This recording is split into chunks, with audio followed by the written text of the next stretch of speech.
In this gospel, we have two images, an image of a fox and an image of a hen. And for our Lord, he's trying to help us to see how evil is kind of having this image of a fox that will come when you don't expect it, and who will do great damage, who's a great threat. But then for Christ, he sees himself as a hen who's protecting her little chicks, who's protecting and ready to do whatever it takes to keep them safe.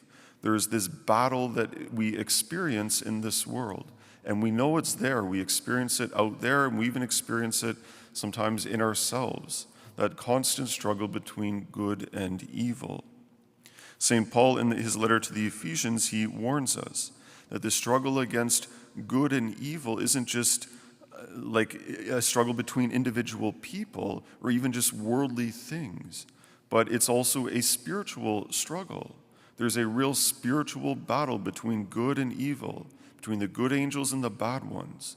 And they're trying to influence us as well, the good for good and the wicked ones to follow them all the way to hell.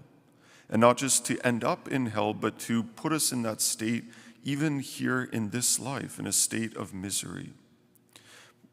St. Padre Pio, he has these good words to say that are another kind of good image and also can help us to be mindful of this spiritual battle that we are in. He says that the devil is like a rabid dog tied to a chain. Beyond the length of the chain, he cannot seize anyone. He imagines like the devil being like a dog on this chain that as long as you don't get too close, he won't be able to get you, right?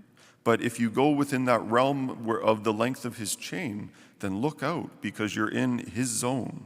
You're in his area. He continues, he says, and you, keep at a distance. If you approach too near, you let yourself be caught. Remember that the devil has only one door by which to enter your soul, the will. So for us, we know that the way that evil can influence us, can lead us astray, can mess up our thinking, can mess up our loving in our heart, is if we allow it. That we have to give permission. We have to engage with our will in these thoughts, these desires, these actions, in order for them to take some control over us.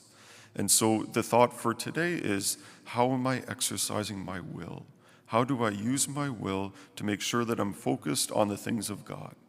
That I'm with that hen who is Christ, who's protecting us, but also who's guiding us on the right path.